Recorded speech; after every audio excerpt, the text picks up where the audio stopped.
Hi అండి, hello, నమస్తే. నేను మీ జర్నలిస్ట్ గోపిని. ప్రధానంగా గత కొద్ది రోజుల నుంచి కూడా అసెంబ్లీ సమావేశాలు జరుగుతున్నాయి. అయితే ఇందులో చాలా అంశాలు, బడ్జెట్ విషయాలు కావచ్చు, లేదంటే దాని తర్వాత రాష్ట్ర అభివృద్ధి పైన ప్రభుత్వం వెళ్తున్నటువంటి దూకుడు, ఇవన్నీ కూడా ఒక్కొక్కటి కూడా చర్చిస్తున్నారు. అదే స్థాయిలోనే గతంలో వైసీపీ ప్రభుత్వ హయాంలో జరిగినటువంటి అవినీతి, వీటన్నిటిపైన కూడా ఎప్పటికప్పుడు చర్చిస్తున్నారు. అయితే ఇవాళ పవన్ కళ్యాణ్ డిప్యూటీ సీఎం ఒక సంచలన వ్యాఖ్యలు చేయడం జరిగింది. అంటే జనసేన పార్టీ నేతలు కావచ్చు, లేదంటే కార్యకర్తలు కావచ్చు, లేదంటే వీళ్ళందరూ కూడా వాళ్ళకందరికీ కూడా ఒక దిశానిర్దేశం ఇక్కడి నుంచే ఆయన ఇవ్వడం జరిగింది. భవిష్యత్తులో రాష్ట్రం అభివృద్ధి చెందాలా అంటే ఖచ్చితంగా మరికొన్ని రోజుల పాటు కూడా ముఖ్యమంత్రి చంద్రబాబు అవసరం ఉంది. ఖచ్చితంగా ఆయనకి మన సపోర్ట్ ఉండాలి. ఈ ప్రభుత్వానికి మనమంతా కూడా కలిసికట్టుగానే ఈ ప్రభుత్వాన్ని కొనసాగించాలి.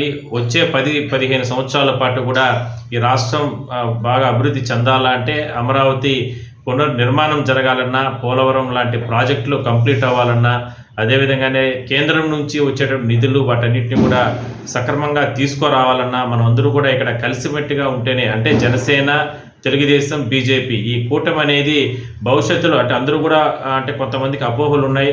గతంలో అంటే ఈ 5 సంవత్సరాలే ఉంటుంది, లేదంటే ఈ లోపే ఈ ప్రభుత్వానికి నుంచి జనసేన దూరం అయిపోతుంది, ఇట్లా రకరకాలుగా ఇప్పటికే ప్రతిపక్ష పార్టీలు కూడా కొంచెం అంటే స్ప్రెడ్ చేస్తున్న నేపథ్యంలో, ఎందుకంటే జనసేన అధినేత పవన్ కళ్యాణ్ చాలా దూకుడుగా ఉంటారు.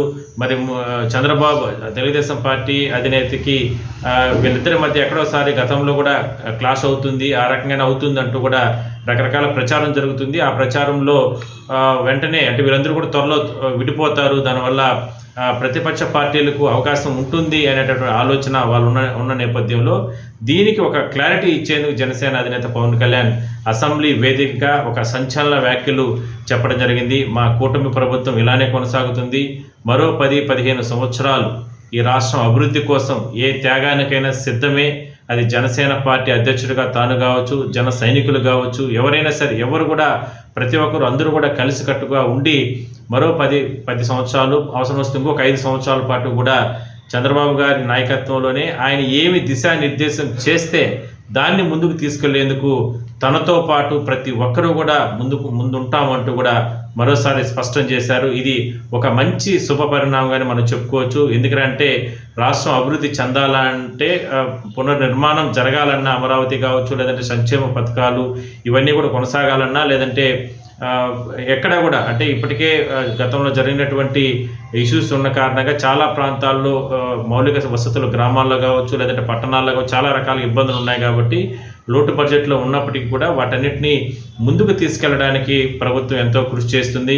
ఇలాంటి కష్టకాలంలో జనసేన పార్టీ అధినేత పవన్ కళ్యాణ్ రాష్ట్ర అభివృద్ధి కోసం, ప్రజల అభివృద్ధి కోసం ఇలాంటి నిర్ణయం తీసుకోవడం, మరో 10-15 సంవత్సరాలు ఒక సీనియారిటీ, ఒక విజన్ ఉన్నటువంటి నాయకుడు చంద్రబాబుకి తన సపోర్ట్ ఉంటుందంటూ కూడా చెప్పడం అనేది ఒక సంచలన నిర్ణయంగానే మనం చెప్పొచ్చు.